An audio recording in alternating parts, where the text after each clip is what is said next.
اعوذ باللہ من الشیطان الرجیم بسم اللہ الرحمن الرحیم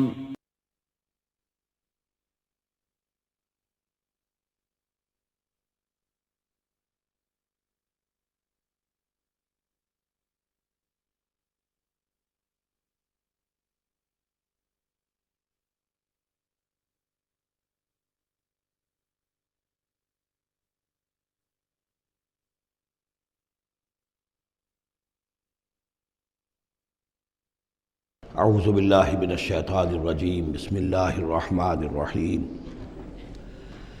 وَإِذْ تَأَذَّنَ رَبُّكَ لَيَبْعَثَنَّ عَلَيْهِمْ إِلَى يَوْمِ الْقِيَامَةِ مَنْ يَسُومُهُمْ سُوءَ الْعَذَابِ إِنَّ رَبَّكَ لَسَرِيعُ الْعِقَابِ وَإِنَّهُ لَغَفُورٌ رَحِيمٌ صدق اللہ العظیم۔ اس سے پہلے کہ ہم آگے بڑھیں، جو آخری مضمون آیا تھا، جو آیات ہم پڑھ چکے ہیں، ان کے ضمن میں ایک وضاحت ضروری ہے۔ یہ جو ہم نے ابھی دیکھا کہ اس بستی کے لوگ تین قسم کے تین حصوں میں منقسم ہو گئے تھے۔ ایک وہ لوگ جو گناہ میں بڑھے جا رہے تھے، ایک وہ کہ جو خود گناہ تو نہیں کر رہے تھے لیکن روک بھی نہیں رہے تھے، اور ایک وہ کہ جو گناہ سے خود بھی مجتنب تھے اور نہی عن المنکر کا فریضہ آخری وقت تک سر انجام دے رہے تھے۔ صراحت کے ساتھ یہاں جو فرمایا گیا کہ ہم نے بچایا کس کو؟ فَأَنْجَيْنَا الَّذِينَ يَنْهَوْنَ عَنِ السُّوءِ، بچایا ہم نے ان کو کہ جو روک رہے تھے بدی سے۔ وَأَخَذْنَا الَّذِينَ ظَلَمُوا بِعَذَابٍ بَئِيسٍ، اور ہم نے پکڑ لیا ان لوگوں کو جو گناہ میں ملوث تھے ایک بہت ہی برے عذاب میں ان کے نافرمانی کی وجہ سے۔ اس سے بعض حضرات نے ایک نکتہ نکالنے کی کوشش کی ہے،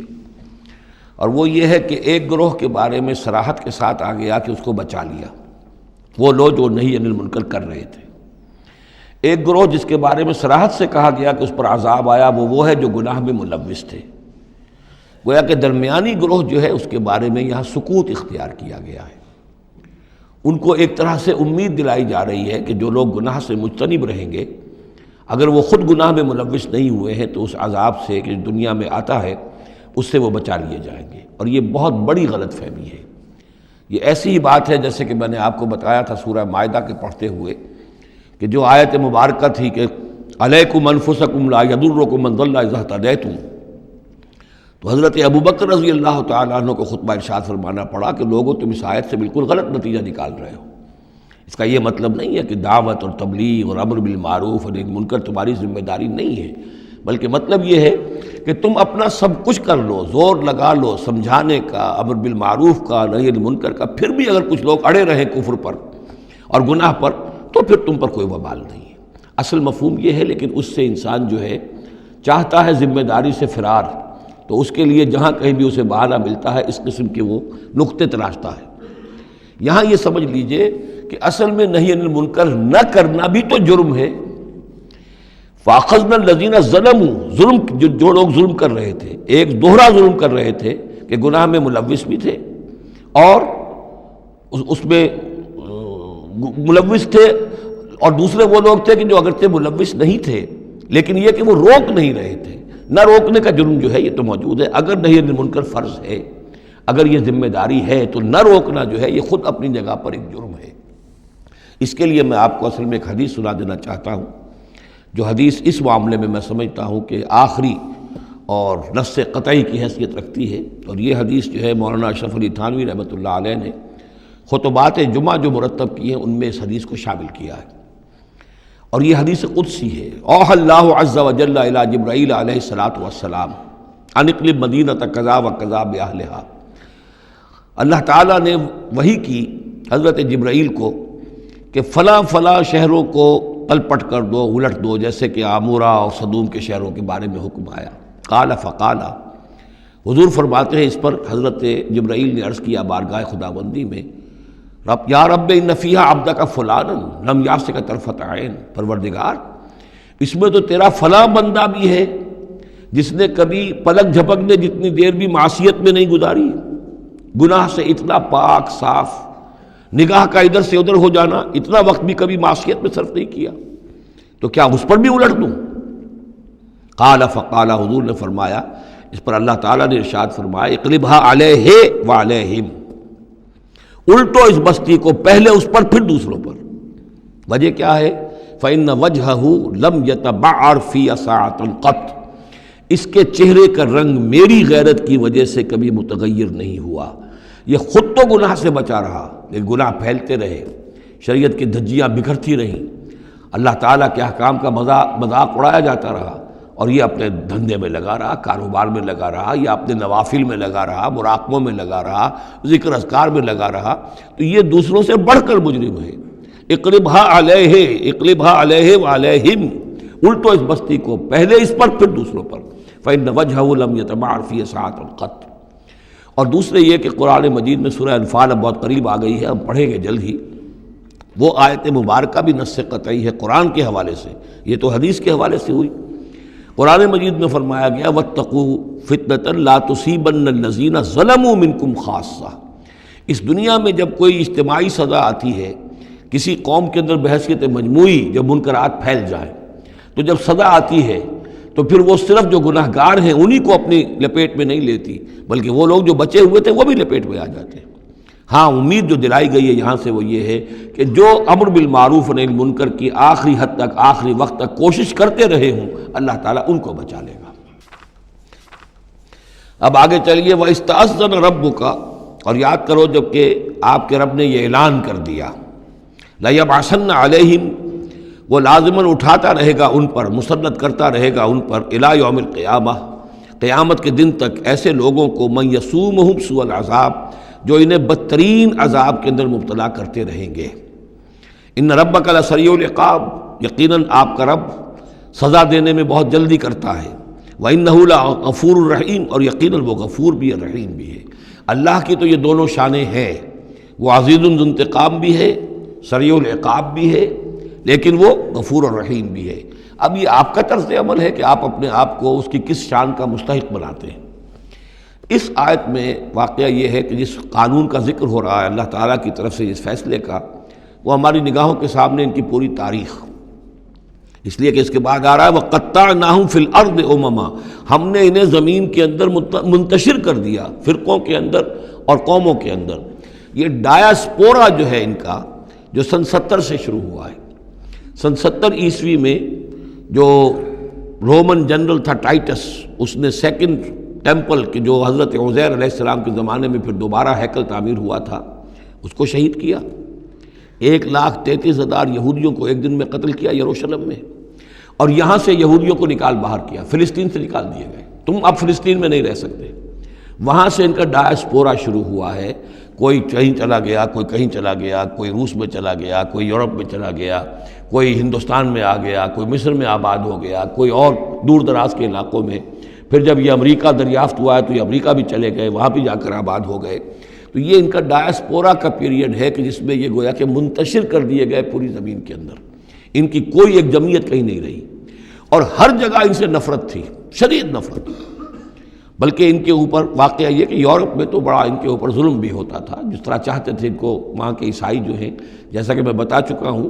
کہ ان کو معلوم تھا کہ یہ جو جن کو ہم خدا مانتے ہیں حضرت عیسیٰ علیہ السلام، ان کو سولی پر چڑھوایا انہوں نے، اور انہوں نے کفر کیا، اور وہ حضرت مسیح علیہ السلام کی شان میں گستاخی کرتے ہیں، حضرت مریم کی شان میں گستاخی کرتے ہیں، تہمتیں لگاتے ہیں، لہذا وہ ان کے درمیان دشمنی رہی۔ اور اس کی آخری مثال اس صدی میں، یعنی دور کی تاریخ تو شاید ہمیں معلوم ہو کہ شاید فیری ٹیلز ہیں، یہ کوئی کہانیاں ہیں جو ہم سن رہے ہیں، اس صدی میں جو ہوا ہٹلر کے ہاتھوں 6 ملین 60 لاکھ یہودی ختم کیے ہیں اس نے۔ پورا مشرقی یورپ کا یہودی جو ہے کھینچ کھینچ کر وہاں سے پکڑ پکڑ کر، جہاں تک ہٹلر کی حکومت بنی تھی، جہاں تک اس کی جو گئے تھے فتوحات کا دائرہ، وہاں سے یہودیوں کو کھینچ کھینچ کر کنسنٹریشن کیمپس میں لایا گیا۔ پھر خاص مشینیں ایجاد کی گئیں، خاص جو ہیں اس کے لیے ایسے بنائے گئے کہ ان کے لیے اب اتنے لوگوں کو قتل کریں گے تو دفن کہاں کریں، ان کو کیا کریں، how to dispose of the dead bodies. تو اسپیشل پلانٹ بنائے گئے کہ ایک بڑے سے ہال میں داخل ہو رہے ہیں، وہاں سارے کپڑے اتروا لیے تاکہ یہ کپڑے بھی استعمال ہوں بعد میں۔ کہا یہ جاتا تھا کہ تمہارے کپڑوں میں جوئیں پڑ گئی ہیں تو جوؤں کو اس کو ڈیلاؤس کرنے کے لیے ضروری ہے کپڑے اتار کے آگے گیس کے اندر، تاکہ وہ جوئیں ختم ہو جائیں گی۔ پھر ان کے بال اتروا لیتے تھے، عورتوں کے بال بھی شیو کر لیے، مردوں کے بھی، ان بالوں سے قالین بنائے انہوں نے جو نازیوں نے اپنے دفتروں میں بچھائے، ہیومن ہیئر کے قالین۔ پھر ان کو لے جا کر ایک گیس چیمبر کے اندر کے سب مر گئے۔ پھر اب وہ بڑے بڑے پٹے جیسے چلتے ہیں مشینیں، بڑی بڑی فیکٹریز کے اندر وہ پٹوں کے اوپر لاشیں چل رہی ہیں، پھر ان کا چورا ہو رہا ہے، جیسے کہ کہیں جو ہے وہ گھاس کاٹا جا رہا ہو یا کوئی اور چارہ جو ہے وہ کترا جا رہا ہو۔ پھر کسی خاص قسم کے کیمیکلز کے اندر ان کو تحلیل کیا کہ آخر میں کیا نکل رہا ہے، نہ کسی گوشت کا پتہ، نہ خون کا پتہ، نہ ہڈی کا پتہ، کسی شے کا پتہ نہیں، ایک بدبودار سیاہ رنگ کا مائع باہر نکل رہا ہے، اور اسے وہ لے گئے اپنے کھیتوں میں اور اسے بنا لیا کھاد۔ یہ کام اس صدی میں ہوا ہے، ہولوکاسٹ۔ اس میں زیادہ سے زیادہ یہ کہتے ہیں کہ یہ کچھ مبالغہ ہے 60 لاکھ کا، 40 لاکھ، تو 40 لاکھ بھی تو کم نہیں ہوتے، 40 لاکھ افراد کا اس طرح ختم ہو جانا۔ استأذن ربک لیبعثن علیہم الی یوم القیامہ، ان کا آخری وقت تو اب آنے والا ہے، وہ زیادہ دور نہیں ہے، لیکن اس سے پہلے جیسے شمع بجھنے سے پہلے بھڑکتی ہے، لہذا وہ ایک بھڑک ہے اس کی کہ جو یہودیوں کی ہے، اسرائیل ہے، ان کی طاقت ہے، ان کی قوت ہے، عربوں پر وہ چھائے ہوئے ہیں۔ اور واقعہ یہ ہے کہ مسلمان جس عذاب کے مستحق ہو چکے ہیں، اور ان میں سے عرب چونکہ ہمارے ہاں اونچے درجے کے، اس اعتبار سے امت کے اندر ان کا مقام اونچا درجے کا ہے کہ حضور عرب تھے، انہی کی زبان میں اللہ کی کتاب ہے، اور ان کی جو اللہ تعالیٰ کے دین کی طرف سے جو انہوں نے پیٹھ پھیری ہے، لہذا اس کی جو سزا انہیں مل رہی ہے وہ یہ ہے کہ ایک مغضوب علیہم قوم کے ہاتھوں ان کی تذلیل ہو رہی ہے، ان کے سامنے جھکنا پڑ رہا ہے۔ جن کے ساتھ کسی ایک کمرے میں کبھی بیٹھتے نہیں تھے، اب ان کے ساتھ گفت و شنید جو ہے اور ان کے ساتھ بغل گیر ہونے کی نوبت جو ہے وہ آئی ہے۔ اور ابھی جو کچھ ہونا ہے وہ خیر دوسری بات ہے، میں اس وقت اس میں نہیں جانا چاہتا، وہ آخری وقت بھی آئے گا، پھر جو ہے حضرت مسیح علیہ السلام بھی نازل ہوں گے، اور وہی چونکہ ان کی طرف رسول تھے، رسول اللہ بنی اسرائیل، تو آخری وہ عذاب ہلاکت کہ جو باقی 6 قوموں کا تو آ چکا، حضرت نوح علیہ السلام، حضرت نوح کے سامنے بیٹا جو ہے وہ غرق ہوا کہ نہیں ہوا، حضرت ہود، حضرت صالح، ان سب کے سامنے جو ہے ان کی قومیں ہلاک ہوئیں، تو اب حضرت مسیح کو اٹھا لیا گیا تھا، وہی آئیں گے اور انہی کے ہاتھوں یہ اپنے کیفر کردار کو پہنچیں گے اور ان کا ایک ایک بچہ ختم ہوگا۔ لیکن اس سے پہلے ان کے ہاتھوں مسلمانوں پر اللہ کے عذاب کے بڑے کوڑے برسیں گے۔ To add insult to injury, کہ ایک یہودی قوم کے ہاتھوں، مغضوب علیہم قوم کے ہاتھوں پٹائی ہوگی، اور جو ہو رہی ہے، لیکن یہ کہ ابھی شدید تر صورت میں اس کا شروع ہونے والا ہے معاملہ۔ کوئی دنوں کی بات ہے کہ مسجد اقصیٰ شہید کر دی جائے گی، اور پھر ایک طوفان جو ہے مڈل ایسٹ میں شروع ہو جائے گا۔ وَإِسْتَأْذَنَ رَبُّكَ لَيَبْعَثَنَّ عَلَيْهِمْ إِلَىٰ يَوْمِ الْقِيَامَةِ مَن يَسُومُهُمْ سُوءَ الْعَذَابِ، یاد کرو جب کہ آپ کے رب نے یہ اعلان کر دیا تھا کہ وہ لازماً اٹھاتا رہے گا، مسلط کرتا رہے گا ان پر قیامت تک ایسے لوگوں کو جو انہیں بدترین عذاب میں مبتلا کرتے رہیں گے۔ إِنَّ رَبَّكَ لَسَرِيعُ الْعِقَابِ وَإِنَّهُ لَغَفُورٌ رَحِيمٌ۔ وَقَطَّعْنَاهُمْ فِي الْأَرْضِ، ہم نے متفرق کر دیا ان کو زمین میں، امماً، فرقے بن گئے، علیحدہ جماعتیں بن گئیں، اور اب ان کے جھگڑے ہو رہے ہیں، مختلف علاقوں سے جو لوگ آ کر اسرائیل میں آباد ہو رہے ہیں۔ اب ظاہر بات ہے سینکڑوں برس تک کچھ یہودی جو ہیں روس میں رہے، ان کے اپنے کچھ مزاج اور بن گئے ہیں، ان کی شکلوں کے اندر بھی تبدیلی ہو گئی ہے، ان کی زبان بھی کچھ مختلف ہے، تو اب یہ اسرائیل کے اندر ان کے مابین تصادم ہوتا ہے۔ منہم الصالحون ومنہم دون ذلک، ان میں سے ہے کچھ لوگ جو صالح بھی ہیں، لیکن یہ کہ ان میں وہ بھی ہے کہ جو دوسری طرح کے ہیں اور طرح کے ہیں۔ وَبَلَوْنَاهُمْ بِالْحَسَنَاتِ وَالسَّيِّئَاتِ لَعَلَّهُمْ يَرْجِعُونَ، ہم انہیں بھلائی سے اور برائی سے آزمائش کرتے رہے شاید کہ یہ لوگ لوٹ آئیں۔ فَخَلَفَ مِن بَعْدِهِمْ خَلْفٌ، لیکن یہ کہ ان کے بعد ایسے ناخلف لوگ ان میں پیدا ہو گئے، وَرِثُوا الْكِتَابَ، وہ کتاب کے وارث ہو گئے، وارث بنے، تورات کے وارث بنے۔ یَأْخُذُونَ عَرَضَ هَذَا الْأَدْنَىٰ، وہ اس دنیا جو ادنا زندگی ہے، دنیا کی ادنا زندگانی، اسی کے ساتھ و سامان کے پیچھے پڑے رہتے ہیں، حاصل کرتے ہیں حلال سے، حرام سے، جائز سے، ناجائز سے۔ وَيَقُولُونَ سَيُغْفَرُ لَنَا، اور کہتے ہیں ہمیں تو بخش دیا جائے گا، ہم ابراہیم کی نسل سے ہیں، اسرائیل کی اولاد ہیں، we are the chosen people of the Lord، سَيُغْفَرُ لَنَا، ہمیں بخش دیا جائے گا۔ وہیں یاتہم عرض مثلہ یاخذوہ، اگر ایسا ہی اور سامان بھی ان کو دیا جائے اور لے لیں گے، حرام سے یہ نہیں دیکھیں گے کہ حلال سے یا حرام سے۔ الم یؤخذ علیہم میثاق الکتاب، کیا ان سے کتاب کا عہد نہیں لیا گیا تھا؟ جب تورات دی گئی تھی تو عہد لیا گیا تھا، اللہ یقول علی اللہ الا الحق، کہ نہیں منسوب کریں گے اللہ کی طرف کوئی بات مگر حق، ودرسوا ما فیہ، اور انہوں نے پڑھا اس کو جو کچھ کہ اس میں تھا، والدار الآخرۃ خیر للذین یتقون، اور یقیناً آخرت کا گھر، پچھلا گھر تو بہتر ہے انہی لوگوں کے لیے جنہوں نے تقویٰ کی روش اختیار کی. فلا تعقلون، تو کیا تم عقل سے کام نہیں لیتے؟ والذین یمسکون بالکتاب واقاموا الصلاۃ، اور رہے وہ لوگ کہ جو کتاب کو مضبوطی کے ساتھ جنہوں نے تھاما، تمسک کیا کتاب کے ساتھ، اور اقاموا الصلاۃ، نماز قائم کی. انا لا نضیع اجر المصلحین، ایسے مصلحین کا اجر ہم ضائع نہیں کریں گے. بات ہے کہ کوئی نہ کوئی لوگ تو ان کے اندر اچھے رہے، آخری وقت تک بھی رہے. وَإِذْ نَتَقْنَا الْجَبَلَ فَوْقَهُمْ، اور یاد کرو جب کہ ہم نے پہاڑ کو ان کے اوپر اٹھا دیا تھا. كَأَنَّهُ ذُلَّةٌ، ایسے ہو گیا تھا جیسے سائبان ہو. وَظَنُّوا أَنَّهُ واقع بِهِمْ، اور انہیں یقین ہو گیا تھا کہ ابھی ہم پر گرا کہ گرا. خُذُوا مَا آتَيْنَاكُمْ بِقُوَّةٍ، اور ہم نے اس وقت کہا تھا کہ تھامو اس کو مضبوطی کے ساتھ جو ہم نے تمہیں دیا ہے، اس کتاب کو مضبوطی سے تھامو، اس کو پوری قوت کے ساتھ اپنی اس کا تمسک کرو. وَاذْكُرُوا مَا فِيهِ لَعَلَّكُمْ تَتَّقُونَ، اور جو کچھ اس میں ہے اس کو یاد رکھو، مستحضر رکھو، تاکہ تم بچتے رہو اور تمہارے اندر تقویٰ کی روش پیدا ہو جائے. وَإِذْ أَخَذَ رَبُّكَ مِن بَنِي آدَمَ مِن ظُهُورِهِمْ ذُرِّيَّتَهُمْ، اور یاد کرو جب کہ نکالے اللہ نے، آپ کے رب نے، تمام بنی آدم کی پیٹھوں سے ان کی نسل کو. اب یہ کہ یہ اصل میں تو معاملہ ہو رہا ہے عالم الارواح میں، جبکہ ابھی جسد پیدا ہی نہیں ہوئے تھے. لیکن دو ہی شکلیں ہو سکتی تھی، یا تو لوگوں کو یہ ساری بات پہلے بتائی گئی ہوتی، عالم ارواح ہے، پہلی تخلیق یہ ہے، دوسری تخلیق یہ ہے. عالم ارواح میں یہ قول و قرار دیا گیا. عرب کے جو اولین مخاطب تھے حضور صلی اللہ علیہ وسلم کے اور قرآن کے، چونکہ ان کے لیے یہ چیزیں ان کی اس وقت کی استعداد کے اعتبار سے بھاری تھیں، قرآن مجید نے عام فہم الفاظ استعمال کیے. جب ہم نے نسل آدم کی تمام ان کی پیٹھوں سے ذریت کو نکال لیا، یعنی یہ کہ جتنے بھی انسان آنے والے تھے دنیا میں، ان سب کی ارواح جو ہیں وہ وہاں موجود تھیں. وَإِذْ أَخَذَ رَبُّكَ مِن بَنِي آدَمَ مِن ظُهُورِهِمْ ذُرِّيَّتَهُمْ وَأَشْهَدَهُمْ عَلَىٰ أَنفُسِهِمْ، اور ان کو گواہ بنایا اپنے اوپر، اچھی طرح سوچ سمجھ کر. اقرار جو ہوتا ہے جس کو ہم کہتے ہیں میں بقائمی ہوش و حواس یہ اقرار کر رہا ہوں، تو پوری طرح ہوش و حواس میں سیلف کانشسنس، یہ میں آپ کو بتا چکا ہوں، ہمارے اندر جو سیلف کانشسنس ہے، خود شعوری، وہ ہے ہی ہماری روح کی بنیاد پر. حیوانات میں بھی شعور تو ہے، کانشسنس تو ہے، سیلف کانشسنس نہیں ہے، خود شعوری نہیں ہے. تو یہ خود شعوری کا منبع جو ہے در حقیقت وہ روح ہے. تو وہ ارواح موجود تھی، انہیں اپنی ذات کا شعور تھا. اشہدہم علی انفسہم، انہیں اپنی ذات کے اوپر خود گواہ بنا کر پھر سوال کیا، الست بربکم، کیا میں تمہارا رب نہیں ہوں، تمہارا مالک، تمہارا آقا؟ قالوا بلا، وہ کہیں گے کیوں نہیں، شہیدنا، ہم اس پر اقرار کرتے ہیں، ہم گواہ ہیں. اب یہاں نوٹ کیجئے، جیسے کہ اس سے پہلے آیا تھا سورہ مائدہ میں کہ اہل کتاب تمہارے پاس ہمارا بشیر اور نذیر آ گیا، مبادا تم یہ کہو کہ ہمارے پاس کوئی بشیر اور نذیر نہیں آیا. وہ گویا کہ اتمام حجت تھی اہل کتاب پر. سورہ انعام میں آ چکا ہے کہ مبادا تم یہ کہو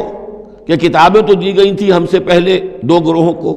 ہم تو جانتے نہیں تھے، عبرانی زبان کی کتاب نہیں پڑھتے تھے. وہ اتمام حجت تھا بنی اسماعیل پر کہ اب تمہارے اندر ہم نے اپنا ایک رسول بھیج دیا صلی اللہ علیہ وسلم، یہ کتاب آ گئی ہے. اب تم یہ نہیں کہہ سکتے کہ وہ تو ہم سے پہلے دو گروہوں پر نازل کی گئی تھی. ہاں اگر ہم پر کہیں نازل کی گئی ہوتی تو ہم ان دونوں سے بڑھ کر بہت زیادہ جو ہے اس سے فائدہ اٹھاتے اور حق پر ہوتے. اب یہ جو گواہی ہے یہ آ رہی ہے پوری نوع انسانی، جس کے حوالے سے میں نے آپ کو بتایا تھا کہ وہ عہد کہ جو ہر روح انسانی اللہ کے ساتھ کر کے آئی ہے. کوئی نبی نہ آتا، کوئی کتاب نہ آتی، تب بھی یہ عہد بنیاد ہے مواخذہ اخروی کی،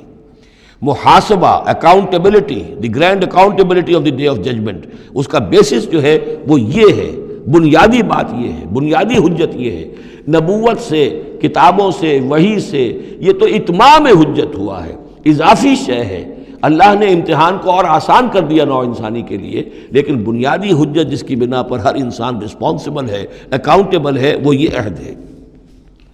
ان تقولوا یوم القیامت انا کنا عن ھذا غافلین، مبادا تم کہو قیامت کے دن کہ ہم تو اس سے غافل تھے.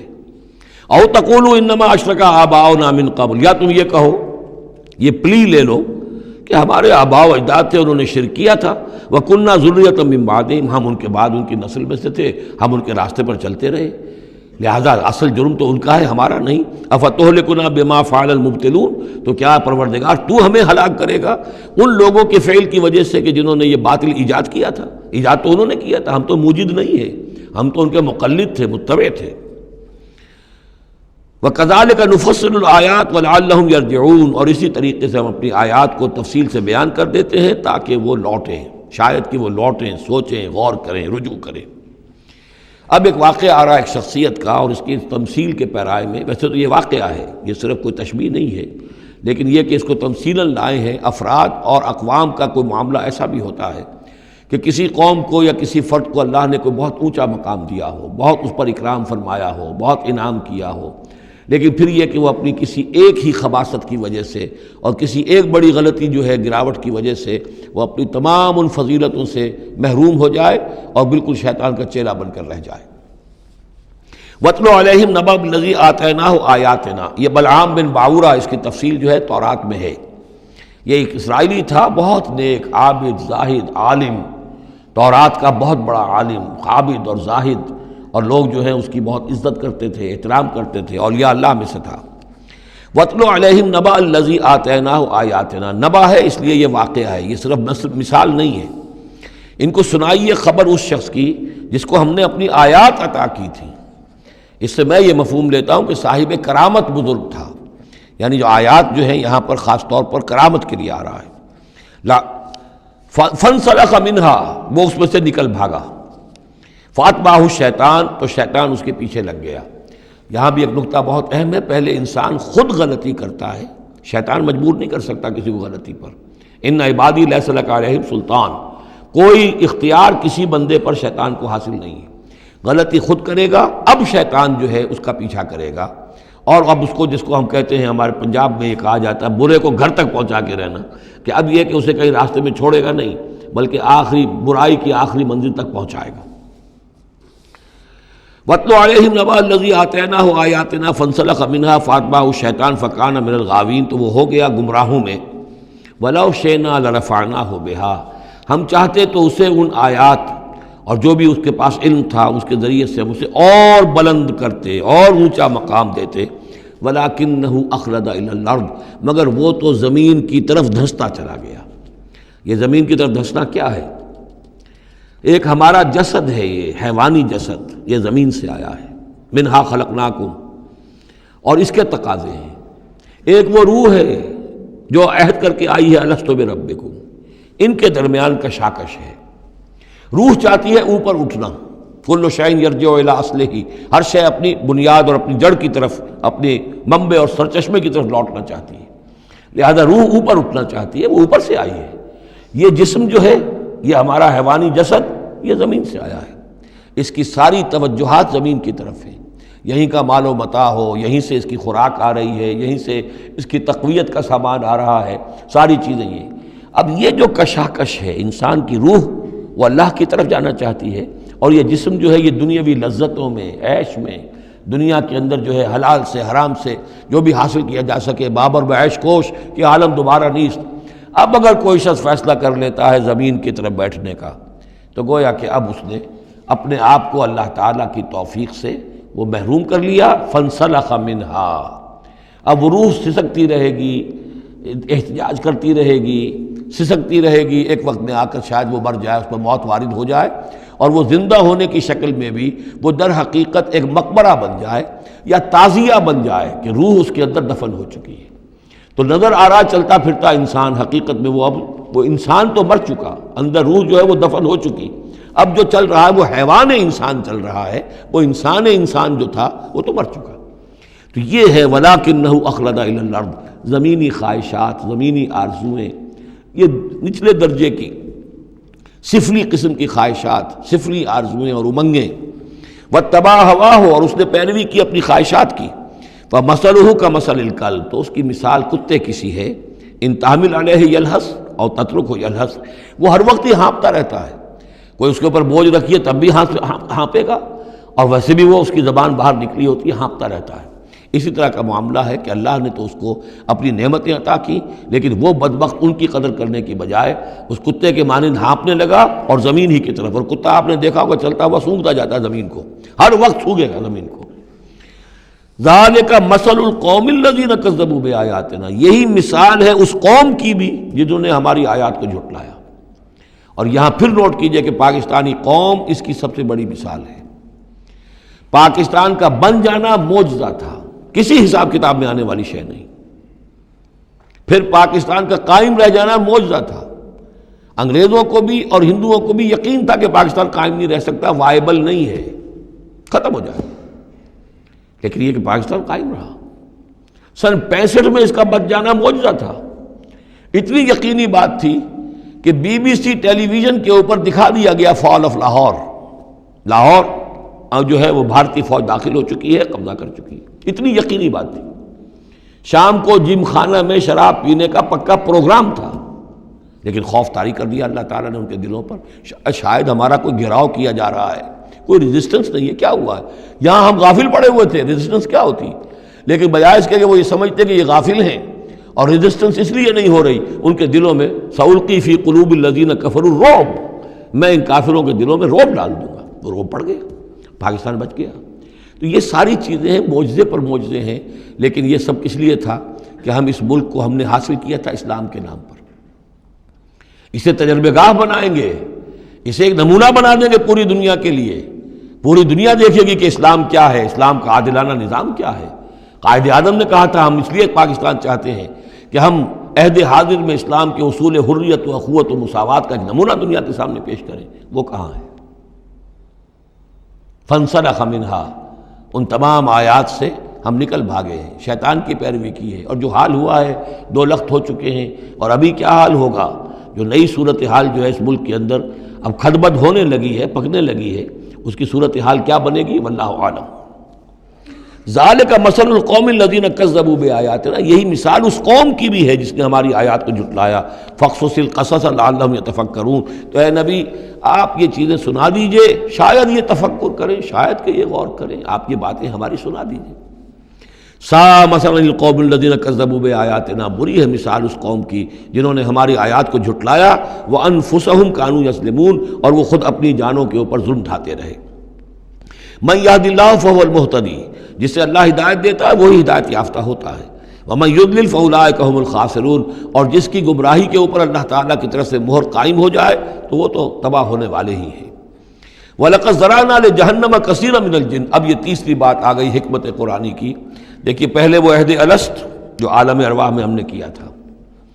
اچھا اس عہد الست کے حوالے سے ہم پر یہ بات واضح ہو گئی، ایک ہمارا روحانی وجود ہے اور ایک ہمارا حیوانی وجود ہے۔ اگر ہماری توجہ اور ساری دلچسپی حیوانی وجود پر ہوگی تو ہم ظاہر بات ہے کہ پھر اس بلعام بن باورہ کی مثال بن جائیں گے، انفرادی سطح پر بھی اور قومی اور اجتماعی سطح پر بھی۔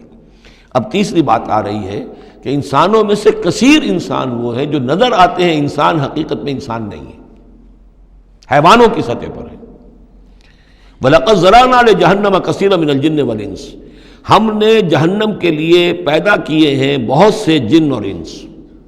لہم قلوب لا یفقہون بہا، ان کے دل تو ہیں لیکن ان سے غور نہیں کرتے، تفقہ نہیں کرتے۔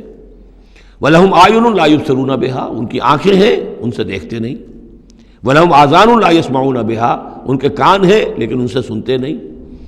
اولئک کالانعام، یہ چوپایوں کے مانند ہیں، بل ہم اضل، بلکہ ان سے بھی گئے گزرے ہیں۔ اولئک هم الغافلون، یہی لوگ ہیں کہ جو غافل ہیں۔ یعنی یہ کہ جب انسان ہدایت سے منہ موڑتا ہے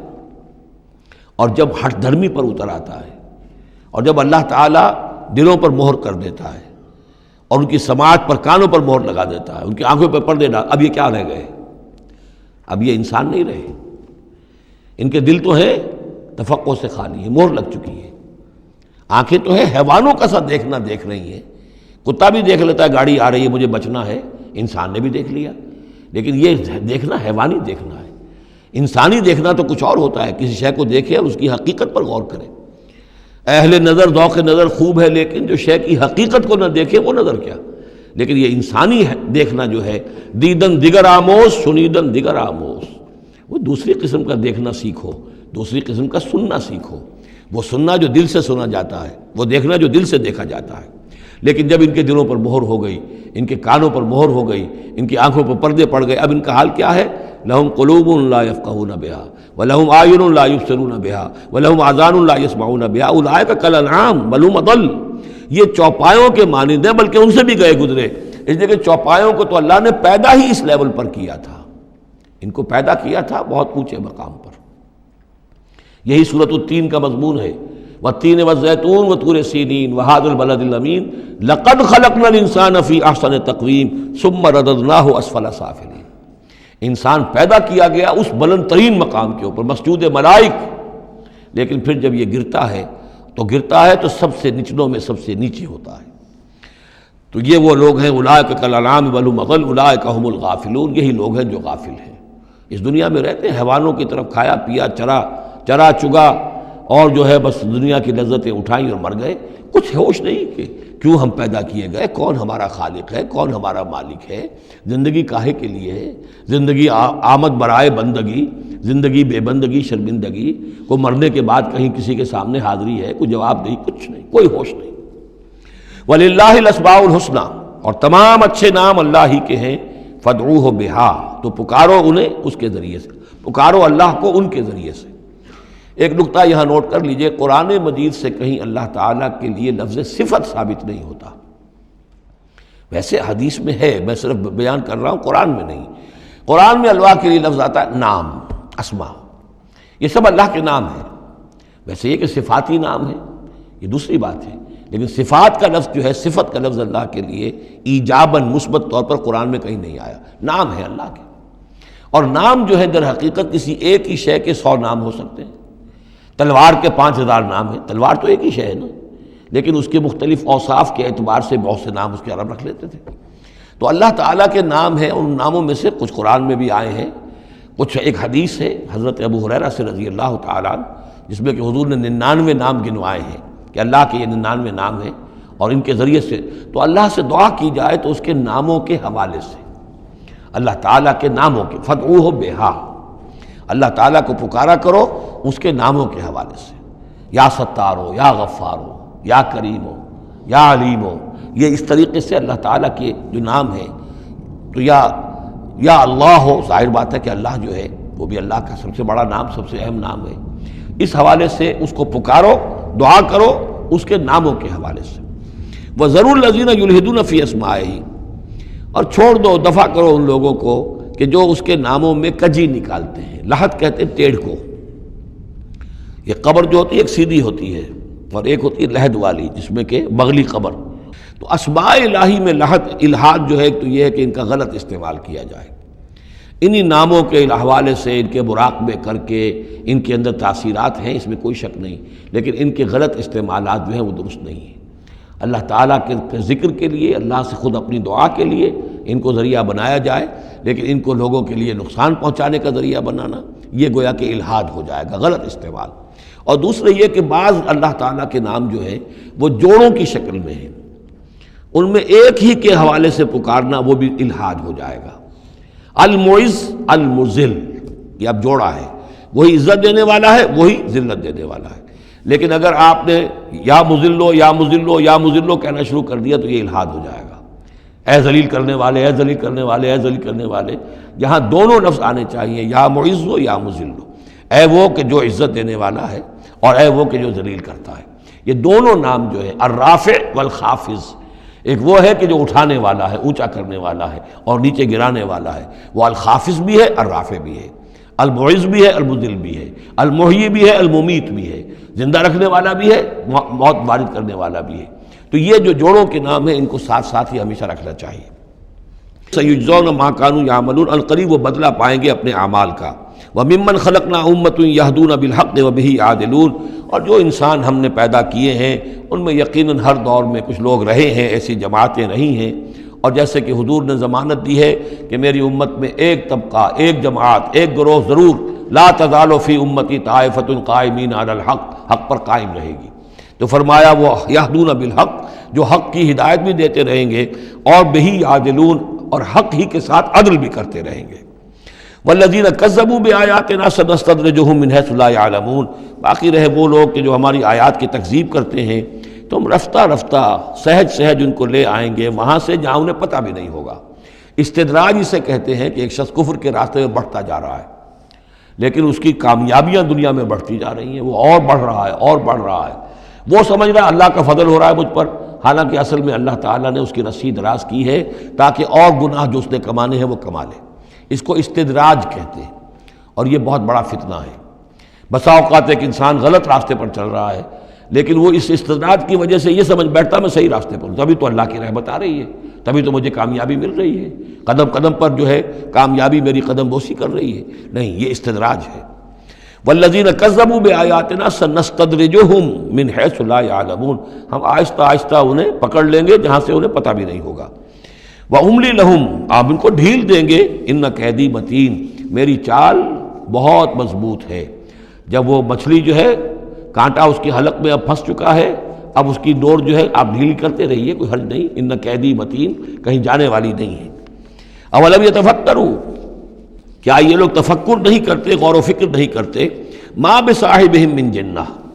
ان کے جو ساتھی ہیں یعنی محمد صلی اللہ علیہ وسلم، انہیں کوئی جنون نہیں ہے، کوئی جن ان پر نہیں آ گیا ہے۔ یہ بھی وہی انداز ہے، سرچنگ کویسچن، کہ ذرا غور کرو، کبھی تم نے سوچا ہے، کہہ تو دیتے ہو تم،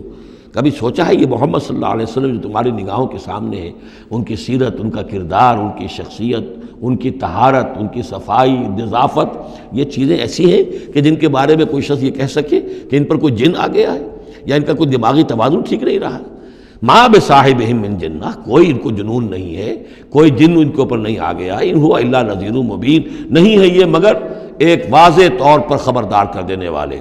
اولم ينظروا فی ملکوت السماوات والارض وما خلق اللہ من شیء، اور کیا یہ لوگ غور و فکر نہیں کرتے آسمانوں اور زمین کی سلطنت میں اور جو اللہ تعالیٰ نے چیزیں بنائی ہیں؟ وان عسى ان يكون قد اقترب اجلهم، اور کیا انہیں یہ گمان نہیں ہے ہو سکتا ہے کہ ان کی مہلت ختم ہوا چاہتی ہو، ان کی اجل، لکل امت اجل، ہر قوم کے لیے ایک اجل معین ہے، تو تم کیسے نچنت ہو گئے ہو سکتا ہے کہ تمہاری وہ اجل اب قریب آ چکی ہو۔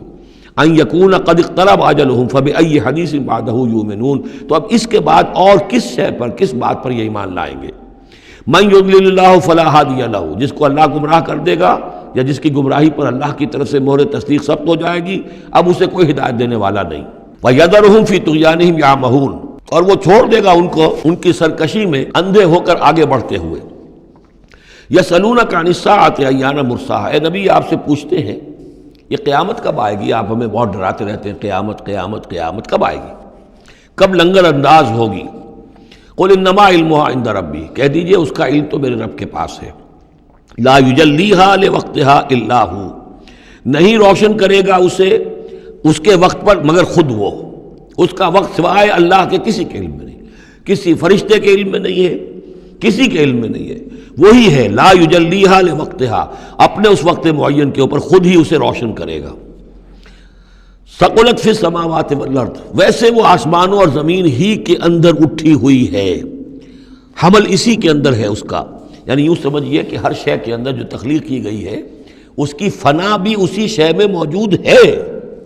ہر تخلیق جو ہے اس کی ایک اجل مسمى ہے، تو گویا کہ اس کی موت اس کے ساتھ ہی ہے، ہم اپنی موت اپنے ساتھ لیے پھر رہے ہیں۔ اسی طرح یہ کائنات جو ہے جس کی تخلیق کی گئی ہے، یہ گویا کہ وہ جو جیسے کسی کا حمل ہوتا ہے عورت کا، وہ حمل لیے پھر رہی ہو، اسی طریقے سے یہ کائنات اپنی اس قیامت کو اٹھائے پھر رہی ہے۔ ثقلت فی السماوات والارض لا تأتیکم الا بغتۃ، لیکن نہیں آئے گی تم پر مگر اچانک۔ یسألونک کأنک حفی عنہا، اے نبی آپ سے تو یہ اس طرح پوچھتے ہیں گویا کہ آپ اس کی کھوج میں لگے ہوئے ہیں، آپ کو یہی فکر دامنگیر ہے قیامت کب آئے گی، حالانکہ آپ کا اس سے کوئی سروکار نہیں، یہ ہمارا معاملہ ہے۔ قل انما علمها عند اللہ، کہہ دیجئے اس کا علم تو صرف اللہ کے پاس ہے، ولکن اکثر الناس لا يعلمون، لیکن اکثر لوگ علم نہیں رکھتے۔ قل لا املک لنفسی نفعا ولا ضرا، کہہ دیجئے مجھے کوئی اختیار نہیں ہے خود اپنی جان کے بارے میں بھی، نہ کسی نفع کا اور نہ ضرر کا، الا ما شاء اللہ، سوائے اس کے کہ جو اللہ چاہے۔ ولو كنت اعلم الغیب لاستكثرت من الخیر، اور اگر مجھے علم غیب حاصل ہوتا تو میں تو بہت سا خیر جمع کر لیتا، میرے پاس علم غیب نہیں ہے۔ یہ جیسا کہ ہم پہلے پڑھ چکے سورہ نام میں، کہہ دیجئے میں نہ تم سے یہ کہتا ہوں کہ میں فرشتہ ہوں، نہ میں یہ کہتا ہوں کہ میرے پاس علم غیب ہے، نہ میں یہ کہتا ہوں کہ میرے پاس اللہ کے خزانے جو ہیں وہ میرے قبضہ قدرت میں ہیں، کچھ بھی نہیں۔ وَلَوْ كُنْتُ أَعْلَمُ الْغَيْبَ، اگر غیب کا علم میرے پاس ہوتا لَاسْتَكْثَرْتُ مِنَ الْخَيْرِ، تو میں نے بہت سا خیر جمع کر لیا ہوتا۔ وَمَا مَسَّنِيَ السُّوءُ، اور مجھے کوئی تکلیف آتی ہی نہ۔ ان انا الا نذیر وبشیر لقوم یؤمنون، نہیں ہوں میں کچھ بھی مگر یہ کہ ایک بشیر اور نذیر ہوں، خبردار کرنے والا، بشارت دینے والا، لقوم یؤمنون، ان لوگوں کے لیے کہ جو ایمان والے ہوں۔ هو الذی خلقکم من نفس واحدۃ، وہی ہے جس نے تمہیں پیدا کیا ایک جان سے، وجعل منہا زوجہا، اور اسی سے بنایا اس کا جوڑا، لیسکن الیہا، تاکہ وہ سکون حاصل کرے اس کی طرف۔ اس کی طرف میں اشارہ کر چکا ہوں سورہ بقرہ میں بھی۔ وابتغوا ما کتب اللہ لک، کہ یہ جو معاملہ ہے شوہر اور بیوی کا، اس میں یہاں جہاں اولاد کا معاملہ ہے وہاں ایک تسکین بھی ہے، سکون بھی ہے۔ فلما تغشاہا، تو جب شوہر ڈھانپ لیتا ہے اپنی بیوی کو، حملت، اور اس سے حمل ہو جاتا ہے، حملاً خفیفاً، اور وہ ہلکا حمل ہوتا ہے، ابھی پتہ بھی نہیں چلتا کہ کوئی حمل ٹھہر گیا ہے، فمرت بہ، تو وہ اس کو لے کر چلتی پھرتی رہتی ہے۔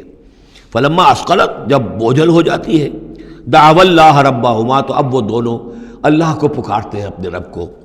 لئن آتیتنا صالحا، اے اللہ اگر یہ بچہ تو ہمیں عطا کر دے گا صحت مند، صحیح، درست، ہر نک سکھ سے صحیح ہو، اس کے تمام اعضاء درست ہوں،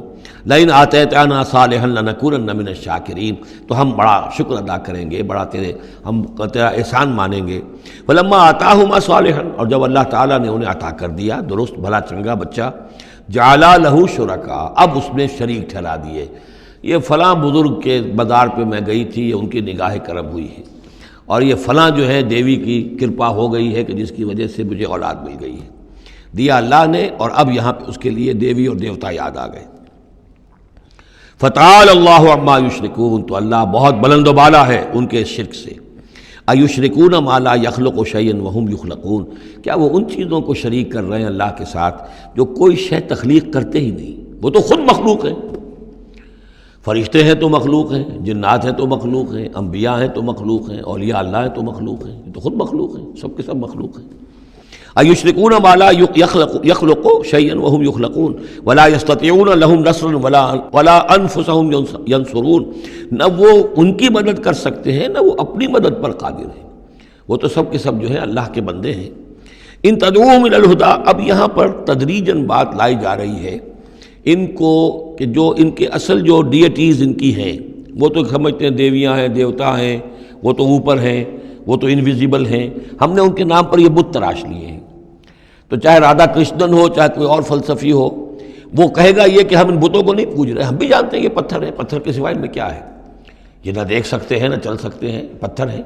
لیکن عام طور پر ان کے ہاں آدمی جو ہے عوام کی سطح پر، وہ پھر انہی کو سمجھ بیٹھتا ہے کہ یہی ہے، اور چومتا ہے، چاٹتا ہے، جو بھی کرتا ہے، ان کا دھون پیتا ہے، ان کے سامنے ڈنڈوت کرتا ہے، ان کے سامنے جو ہے حلوے مانڈے پیش کرتا ہے، تو عوامی سطح پر ذہن میں یہی آ جاتا ہے کہ یہی ہیں معبود جن کو کہ ہم پوج رہے ہیں، اور انہی کے اندر قدرت ہے ہماری مشکل کشائی کی۔ اب ادھر رخ آ رہا ہے، ان تدعوہم الی الہدی، اگر تم پکارو انہیں ہدایت کے لیے کہ تمہیں راستہ دکھا دیں، لا یتبعوکم، وہ تمہاری طرف توجہ ہی نہیں کر سکیں گے، سواء علیکم ادعوتموہم ام انتم صامتون، برابر ہے تم پر کہ تم انہیں پکارو یا خاموش رہو۔ ان الذین تدعون من دون اللہ عباد امثالکم، ہاں جنہیں تم پکار رہے ہو، جنہیں دیوتا اور دیوی بنا لیا ہے، فرشتے ہیں یا اولیاء اللہ ہیں، وہ بھی تمہاری طرح کے بندے ہیں، عباد امثالکم، وہ تمہاری طرح کے بندے ہیں، فادعوہم فلیستجیبوا لکم ان کنتم صادقین، تو پکارو ان کو اور پھر دیکھو اگر تم سچے ہو تو پھر ان کی طرف سے تمہیں کوئی جواب ملنا چاہیے، کوئی وحی آنی چاہیے۔ لیکن یہ کہ ہم نے تو انہیں تمہاری اس، بلکہ آئے گا قرآن مجید میں آگے چل کر کہ وہ کہیں گے کہ ہم تو غافل تھے، ہمیں تو پتہ نہیں تھا کہ تم ہمیں پکارتے رہے، ہمیں ہماری دعائی دیتے رہے اور ہم سے مانگتے رہے، یا شیخ عبد القادر جیلانی شیئا للہ، ہمیں کیا پتہ تم نے یہ ہمارے ساتھ حماقتیں کی ہیں، ہمیں تو کوئی معلوم نہیں۔ تو وہ تو کہیں گے غافل ہیں ہم۔ اب یہاں بتوں کی طرف اشارہ ہو رہا ہے، ام لہم ارجل یمشون بہا، کیا ان کے پاؤں ہیں، تم نے بنا تو دیے پاؤں، کیا چلتے بھی ہیں ان سے؟ ام لہم ایدین یبطشون بہا، ہاتھ بھی تم نے بنا دیے ان کے، لیکن کیا یہ اس سے پکڑ بھی سکتے ہیں؟ ام لہم اعین یبصرون بہا، کیا ان کی آنکھیں ہیں جن سے یہ دیکھتے ہوں؟ ام لہم آذان یسمعون بہا، یا ان کے جو کان ہیں ان سے یہ سنتے ہیں؟ قل ادعوا شرکاءکم، اے نبی اب کہہ دیجئے، اب یہ قول فیصل ہے، جیسے حضرت ابراہیم سے کہلوا دیا گیا تھا، انی بریء مما تشرکون، اور تم جو بھی کچھ تمہارے یہ معبود ہیں جو میرا بگاڑنا چاہیں بگاڑ لیں، مجھے کوئی خوف نہیں۔ قل ادعوا شرکاءکم، اے نبی ان سے کہہ دیے پکار لو اپنے سارے شریکوں کو، ثم کیدون، اور پھر میرے خلاف جو چالیں چل سکتے ہو چل لو، جو بھی اقدام کر سکتے ہو کر لو، فلا تنظرون، مجھے کوئی مہلت نہ دو، میں تم سے کوئی درخواست نہیں کرتا کہ میرے ساتھ نرمی کرو، مجھے مہلت دو، جو بگاڑ سکتے ہو بگاڑ لو اپنے سارے معبودوں کو پکار کر۔ ان ولی اللہ الذی نزل الکتاب، میرا ولی، میرا پشت پناہ، میرا مددگار، میرا حمایتی، میرا حفاظت کرنے والا وہ اللہ ہے جس نے یہ کتاب مجھ پر نازل کی ہے۔ وَهُوَ يَتَوَلَّى الصَّالِحِينَ، اور وہ اپنے صالح بندوں کا ولی ہے، ان کا ساتھی ہے، مددگار ہے، پشت پناہ ہے۔ وَالَّذِينَ تَدْعُونَ مِن دُونِهِ لَا يَسْتَطِيعُونَ نَصْرَكُمْ، جنہیں تم پکار رہے ہو اس کو چھوڑ کر، وہ تمہاری مدد کی استطاعت ہی نہیں رکھتے، ان کے اندر طاقت ہی نہیں ہے۔ وَلَا أَنفُسَهُمْ يَنصُرُونَ، نہ وہ اپنی جان بچا سکیں گے۔ وَإِن تَدْعُوهُمْ إِلَى الْهُدَىٰ لَا يَسْمَعُوا، اگر تم انہیں ہدایت کے لیے پکارو کہ ہمیں کوئی ہدایت دے، جیسے ہم اللہ کو پکارتے ہیں اہدنا الصراط المستقیم، اہدنا الصراط المستقیم، تو وہ تو تمہیں لا یسمعوا، وہ سنتے ہی نہیں، تم پکارتے رہو۔ وَتَرَاهُمْ يَنظُرُونَ إِلَيْكَ وَهُمْ لَا يُبْصِرُونَ، اور تم سمجھتے ہو کہ وہ تمہیں دیکھ رہے ہیں جبکہ وہ دیکھتے ہی نہیں۔ خُذِ الْعَفْوَ وَأْمُرْ بِالْعُرْفِ، اے نبی صلی اللہ علیہ وسلم، اب یہ آخر میں پھر حضور سے خطاب، یہ اکثر مکی صورتوں میں ہوتا ہے، اختتام پر حضور سے التفات۔ خُذِ الْعَفْوَ، اے نبی عفو کو، درگزر کو تھام لیجئے، یعنی آپ ان سے زیادہ بحث میں، ان سے زیادہ کسی تلخی میں، کسی اس طرح کے معاملے میں الجھیے نہیں، معاف کیجئے، چھوڑیے ان کو، دفع کیجئے۔ خُذِ الْعَفْوَ وَأْمُرْ بِالْعُرْفِ، اور بھلی بات کا حکم دیتے رہیے، جو بھی اچھی بات ہے اس کی طرف دعوت دیتے رہیے، آپ کا کام ہے دعوت دینا۔ وَأَعْرِضْ عَنِ الْجَاهِلِينَ، اور جو آپ سے الجھنا چاہیں ان سے اعراض کیجئے، خام خواہ، جیسے کہ آگے آئے گا سورہ فرقان میں، وَإِذَا خَاطَبَهُمُ الْجَاهِلُونَ قَالُوا سَلَامًا، جب جاہل الجھنا چاہتے ہیں ان عباد الرحمن سے، وہ کہتے ہیں سلام، ہم آپ سے لا نبتغی الجاہلین، ہم جاہلوں کے سر نہیں لگنا چاہتے، منہ نہیں آنا چاہتے۔ تو فرمایا آپ یہ تین الفاظ آئے ہیں، خذ العفو، یہ ایک داعی کے لیے بڑی بنیادی چیزیں ہیں، معاف کرتے رہنا، درگزر کرتے رہنا۔ وَأَمُرْ بِالْمَعْرُوفِ وَبِالْعُرْفِ، اور بھلی بات کا، اچھی بات کا حکم دیتے رہنا۔ وَأَعْرِضْ عَنِ الْجَاهِلِينَ، اور جو الجھنا چاہیں، جاہل ہوں، جو جذباتی لوگ ہیں، مشتعل مزاج ہیں، ان سے اعراض۔ وَإِمَّا يَنزَغَنَّكَ مِنَ الشَّيْطَانِ نَزْغٌ، اور اگر کبھی کوئی چھوت لگ ہی جائے آپ کو شیطان کی طرف سے، نزع کھینچ لینا، نزغ مس کر جانا، چھو جانا، چھوت، عین اور غین کا یہ فرق ہو گیا، یعنی یہ کہ کبھی آپ کو غصہ آئی جائے، آخر ظاہر بات ہے بربنائے طبع بشری کبھی غصہ آئی جاتا ہے، آخر آئی گیا تھا حضور کو غزوہ احد میں، کیف یہدی اللہ قوما خضبوا وجہ نبیہم بالدم، کیسے اللہ ہدایت دے گا اس قوم کو جس نے اپنے نبی کے چہرے کو خون سے رنگ دیا، غصہ آ گیا تھا۔ لیس لک من الامر، اے نبی آپ کے ہاتھ میں اختیار نہیں ہے، ہدایت اور ضلالت کا اختیار ہمارے ہاتھ میں ہے۔ اسی طریقے سے اے نبی اگر کبھی غصہ آ جائے، فرمایا وَإِمَّا يَنزَغَنَّكَ مِنَ الشَّيْطَانِ نَزْغٌ فَاسْتَعِذْ بِاللَّهِ، فوراً اللہ کی پناہ طلب کرو، إِنَّهُ سَمِيعٌ عَلِيمٌ، اور یہ پھر آگے چل کر حامیم السجدہ میں بھی یہ آیت آئے گی، إِنَّهُ هُوَ السَّمِيعُ الْعَلِيمُ، یقیناً وہی ہے سب کچھ سننے والا اور سب کچھ جاننے والا۔ إِنَّ الَّذِينَ اتَّقَوْا إِذَا مَسَّهُمْ طَائِفٌ مِّنَ الشَّيْطَانِ تَذَكَّرُوا، اور یہی روش ہے تقوی والوں کی، جن لوگوں کے اندر تقوی ہوتا ہے، جب ان پر کوئی گزر ہو جاتا ہے شیطان کے کسی سائے کا، اذا مسہم طائف من الشیطان، شیطان کا کوئی ان کے اوپر گزر ہو گیا، کوئی سایہ پڑ گیا، تذکروا، فوراً وہ چوکنے ہو جاتے ہیں، فوراً ہوش میں آ جاتے ہیں کہ یہ کیا ہوا، ہم پر کچھ اثر پڑ گیا تھا، کچھ عارضی طور پر کچھ غفلت سے طاری ہو گئی تھی، جیسے کہ خود حضور فرماتے ہیں صلی اللہ علیہ وسلم، انہ لا یغان علی قلبی، میرے دل پر بھی کبھی کبھی حجاب سا آ جاتا ہے، وَإِنِّي لَأَسْتَغْفِرُ اللَّهَ 70 مرة فی کل یوم، اور میں روزانہ 70 مرتبہ اللہ سے استغفار کرتا ہوں۔ لیکن یہ سمجھ لیجئے کہ ہمارے دل کے اوپر حجاب وہ بہت اور شے ہے، اور حضور کے قلب مبارک پر حجاب، آپ کے قلب مبارک کا حجاب جو ہے وہ ہماری 100 حضوریوں، لاکھوں حضوریوں سے بڑھ کر جو ہے وہ حضوری کے درجے میں ہوگا۔ لیکن جو انٹینسٹی ہے، جو تعلق مع اللہ کی انٹینسٹی ہے، اس میں ذرا سی کمی بھی آ گئی ہے تو اس سے حضور نے تعبیر کیا کہ میرے بھی دل پر کبھی کبھی حجاب آ جاتا ہے، انہ لا یغان علی قلبی، انٹینسٹی تو کم ہو گئی نا، یہ بجلی جس پاور کی ہے ذرا سی کم ہو جائے گی تو ایک دفعہ تو آپ کو محسوس ہوگا اندھیرا ہو گیا، حالانکہ بجلی ہے، روشنی ہے، اندھیرا نہیں ہوا ہے، لیکن اس کی پاور کم ہوئی ہے۔ تو فرمایا کہ انہ لا یغان علی قلبی وانی لاستغفر اللہ 70 مرة فی کل یوم۔ ان الذین اتقوا اذا مسهم طائف من الشیطان تذکروا، تو فوراً وہ چوکنے ہو جاتے ہیں، یاد کرتے ہیں، فاذا هم مبصرون، اور ان کی آنکھیں کھل جاتی ہیں، انہیں حقائق نظر آنے لگتے ہیں، وقتی سا جو سایہ پڑ گیا تھا اس سے وہ فوراً نکل آتے ہیں۔ وَإِخْوَانُهُمْ يَمُدُّونَهُمْ، باقی جو شیطانوں کے بھائی ہیں انہیں شیطان گھسیٹ کر لے جاتے ہیں، فی الغی، وہ اس کجی کے اندر وہ گھسیٹتے ہوئے دور تک پہنچاتے ہیں، جیسے بلعم بن باعورہ کو پہنچایا کہ اسے آخری حد تک پہنچا کر دم لیا۔ تو شیطانوں کا جو ولی ہوگا پھر شیطان کا تو اس کے اوپر زور چلے گا، لیکن جو اللہ کے بندے ہیں ان پر تو شیطان کا اختیار ہے ہی نہیں۔ وہ تو یہ کہ جیسے ہی ذرا سا ان کے اوپر کوئی اثر پڑا بھی، کوئی سایہ سا آیا بھی تو فوراً چونک گئے اور اللہ کی طرف متوجہ ہو گئے۔ ثم لا یخسرون، پھر وہ کمی نہیں کرتے، اسے آخری منزل جو ہے گمراہی کی وہاں تک پہنچا کر رہتے ہیں۔ وَإِذَا لَمْ تَأْتِهِمْ بِآیَةٍ، اب دیکھیے یہ عمود ان دونوں صورتوں کا، خاص طور پر انعام کا، آیت لاؤ، نشانی لاؤ، معجزہ دکھاؤ، نبوت منوانا چاہتے ہو، رسالت منوانا چاہتے ہو تو دکھاؤ معجزہ، حصی معجزہ، جیسے موسیٰ کو ملے، جیسے عیسیٰ کو ملے، وغیرہ وغیرہ۔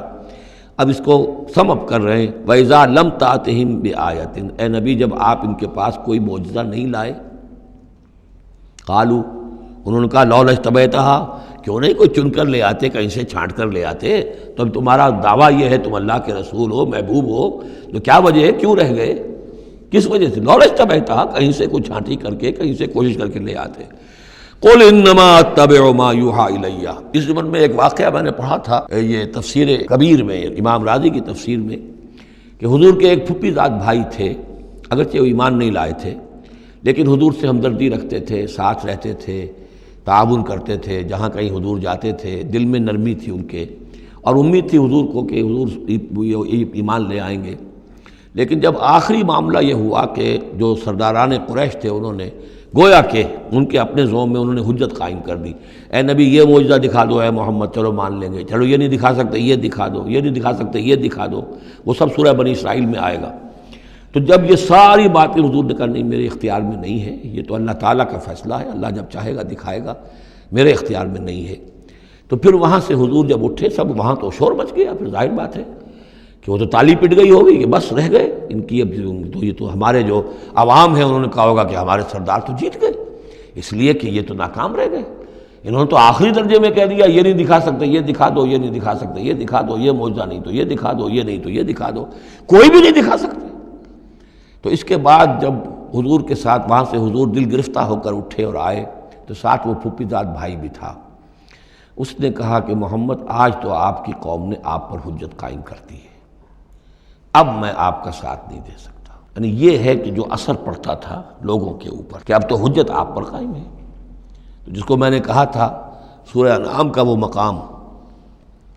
کہ ان کان کبر علیک اعراضهم فان استطعت فتبتغی نفقا فی الارض او سلما فی السماء فتاتیہم بآیہ، اے نبی اگر آپ پر بہت بھاری گزر رہا ہے، شاق گزر رہا ہے ان کا اعراض، تو اگر آپ میں طاقت ہے تو کہیں زمین میں سرنگ لگا لیجئے، کہیں آسمان پر سیڑھی لگا لیجئے، اور کہیں سے جہاں سے آپ لا سکتے ہو لے آئیے، ہم نہیں دکھائیں گے۔ تو واقعہ یہ ہے کہ انسان اس کو اپنے اوپر طاری کرے، اس صورتحال میں ویژولائز کرے اپنے آپ کو، تو کس قدر ضیق میں اس وقت محمد الرسول اللہ صلی اللہ علیہ وسلم کی شخصیت آ چکی تھی۔ وَإِذَا لَمْ تَأْتِهِمْ بِآیَةٍ، اور جب آپ نہیں لائے ان کے پاس کوئی نشانی، قَالُوا لَوْلَا اجْتَبَیْتَهَا، کیوں نہیں لے آئے کہیں سے؟ قُلْ إِنَّمَا أَتَّبِعُ مَا يُوحَىٰ إِلَيَّ، کہہ دیجئے میری حیثیت تو صرف یہ ہے کہ میں پیروی کر رہا ہوں اس کی کہ جو میری طرف وحی کی جا رہی ہے، اس سے بڑا میں نے دعویٰ نہیں کیا، نہ خدائی کا، نہ کوئی علم غیب کا دعویٰ کیا، نہ میں نے یہ کہا کہ اللہ کے خزانے میرے دستے تصرف میں ہیں، میں نے کوئی دعویٰ نہیں کیا۔ ھذا بصائر من ربکم، اور یہ تمہارے رب کی طرف سے بصیرت افروز باتیں ہیں جو میں تمہارے سامنے پیش کر رہا ہوں، میں خود پیروی کر رہا ہوں اس کی اور تمہارے سامنے پیش کر رہا ہوں۔ وَھدًى وَرَحْمَةٌ لِّقَوْمٍ يُؤْمِنُونَ، اور یہ ہدایت ہے اور رحمت ہے ان لوگوں کے حق میں جو ایمان لانے والے ہیں۔ وَإِذَا قُرِئَ الْقُرْآنُ فَاسْتَمِعُوا لَهُ وَأَنصِتُوا، اور جب قرآن پڑھا جا رہا ہو تو تم اسے پوری توجہ سے سنا کرو۔ سمع یسمع کے معنی سننا، اور استمع یستمع پوری توجہ کے ساتھ، ارتکاز توجہ کے ساتھ سننا، کان لگا کر، کان دھر کر سننا۔ وانصتوا، اور خود خاموش رہا کرو۔ اسی آیت کو دلیل بناتے ہیں وہ حضرات جو یہ سمجھتے ہیں کہ امام کے پیچھے جہری قرأت میں پڑھنا نہیں چاہیے، اس لیے کہ ظاہر بات ہے کہ جب امام پڑھ رہا ہے تو آپ کو پوری توجہ سے امام کی قرأت کو سننا چاہیے، خود پڑھنے کی طرف توجہ کریں گے تو پھر اس کے سننے کی طرف توجہ جو ہے وہ نہیں رہے گی، اور یہاں خاص حکم بھی ہے انصتوا، خود خاموش رہو، لعلکم ترحمون، تاکہ تم پر رحم کیا جائے۔ واذکر ربک فی نفسک تضرعا وخیفا ودون الجہر من القول بالغدو والآصال، اور اپنے رب کو یاد کرتے رہا کرو اپنے جی ہی جی میں، تضرعا، عاجزی کرتے ہوئے، گڑ گڑاتے ہوئے۔ اس عاجزی اور گڑ گڑانے کی انتہا ہے وہ دعا جو میں نے نقل کی ہے، جو مسلمانوں پر قرآن مجید کے حقوق کے نام سے میرا کتابچہ ہے، اس کے آخر میں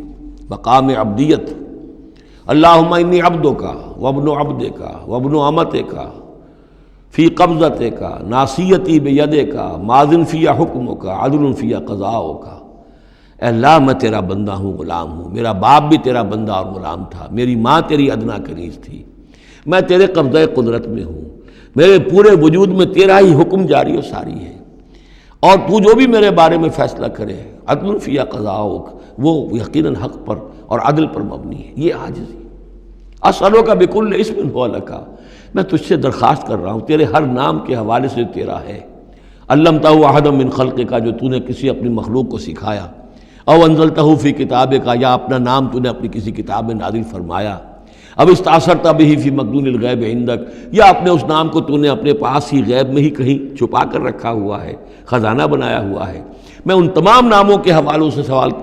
حوالے اور واسطے سے تم آپ سے درخواست کرتا ہوں، ان تجعل القرآن ربیع قلبی و نور صدری و جلاء حزنی و ذہاب ہمی و غمی، قرآن کو میرے سینے کا نور بنا دے، میرے دل کا سرور بنا دے، میرے تفکرات کا ازالے کا ذریعہ بنا دے، میرے غموں کا اور تفکرات اور جو بھی پریشانیاں ہیں ان کے ازالے کا ذریعہ بنا دے۔ یہ ہے دعا محمد رسول اللہ کی۔ اب خاص طور پر چونکہ آیت پہلے آ گئی تھی وَإِذَا قُرِئَ الْقُرْآنُ فَاسْتَمِعُوا لَهُ وَأَنصِتُوا، تو اسی کے حوالے سے یہ دعا جو ہے یہ خاص طور پر جو ہے مسلمانوں پر قرآن مجید کے حقوق اور کیا عظمت قرآن کی ہے کہ اللہ تعالیٰ سے جو سوال کر رہے ہیں حضور کہ قرآن کو ان تجعل القرآن ربیع قلبی و نور صدری، میرے سینے کا نور، میرے دل کی بہار بنا دے۔ وَاذْكُرْ رَبَّكَ فِي نَفْسِكَ تَضَرُّعًا وَخِيفًا، اور یاد کرتے رہا کرو اپنے رب کو اپنے جی میں گڑ گڑاتے ہوئے، عاجزی کے ساتھ، اور خیفہ، خوف کے ساتھ، دون الجہر من القول، اور بلند آواز سے نہیں، پست آواز سے۔ لیکن یہ ضرور ہے کہ آدمی دعا مانگے تو ایسے مانگے کہ خود سن لے۔ اس میں یہ ہوتا ہے کہ ایک تو دعا وہ مانگ رہا ہے، ایک اس کی سماعت بھی اس دعا سے استفادہ کرتی ہے۔ نماز میں بھی اگر اکیلا انسان نماز پڑھ رہا ہو تنہا، تو جو رکعتیں ہیں چاہے سری بھی ہوں ان کو ایسا ضرور پڑھے کہ جیسے خود وہ سن رہا ہے، اس حد تک جو ہے تاکہ وہ نماز میں جو پڑھ رہا ہے اس کے ساتھ اس کی سماعت بھی اس سے مستفید اور مستنیر ہوتی چلی جائے۔ بالغدو والآصال، اور یہ آپ ذکر کرتے رہے اللہ کا اپنے جی میں عاجزی کے ساتھ اور خوف کے ساتھ، اور یہ کہ زیادہ بلند آواز سے نہیں بلکہ پست آواز سے، صبح کے وقت بھی اور شام کے اوقات میں بھی۔ جیسے میں نے توجہ دلائی تھی سورہ نام کے شروع میں، نور ہمیشہ قرآن میں واحد آئے گا، ظلمات ہمیشہ جمع، اسی طرح غدو یہ ہمیشہ ایک، اور آصال اصیل کی جمع ہے، یعنی شام کے اوقات۔ اور اس میں اشارہ ہے کہ صبح کی نماز ایک ہی ہے جو اللہ تعالیٰ نے فرض رکھی ہے، اور جیسے ہی لدلوک الشمس الی غسق اللیل، سورج ذرا ڈھلنا شروع ہوتا ہے، مغرب کی طرف ذرا اترنا شروع ہوتا ہے، وہاں سے لے کے پے بپے نمازیں ہیں، ظہر ہے، عصر ہے، مغرب ہے، عشاء ہے، تو یہ جو ہے یہ آصال جمع کا صیغہ ہے۔ بالغدو والآصال، غدو والآصال، ولا تکن من الغافلین، اور غافلوں میں سے نہ ہو جائیے۔ ان الذین عند ربک، یقیناً وہ بزرگ ہستیاں، وہ ملائکہ مقربین، وہ ملائے اعلیٰ جو اپنے رب کے پاس ہیں، مقربین ہیں، قریب ترین ہیں، وہ جس کے بارے میں امیر خسرو نے کہا ہے کہ خدا خود میر محفل بود اندر لامکاں خسرو، محمد شمع محفل بود شب جائے کہ من بودم۔ ایک لامکاں کی محفل وہ بھی ہے جہاں کا میر مجلس اللہ ہے، اور جہاں فرشتے ہیں، ملائکہ مقربین ہیں، اور محمد رسول اللہ روح محمدی وہاں گویا کہ چراغ اور شمع کی حیثیت سے ہے۔ تو ان الذین عند ربک لا یستکبرون عن عبادتہ، وہ جو اس کے قریب ترین ہیں وہ بھی اس کی عبادت سے استکبار نہیں کرتے، استکبار کی بنیاد پر عبادت سے دستکش نہیں ہوتے۔ وَيُسَبِّحُونَهُ، اور اس کی تسبیح کرتے رہتے ہیں، وہ لَهُ يَسْجُدُونَ، اور اس کے لیے سجدے کرتے رہتے ہیں۔ بارک اللہ لی ولکم فی القرآن العظیم۔ Subscribe to our channel by clicking the subscribe button. Click the bell button and enjoy the latest uploads from our channel.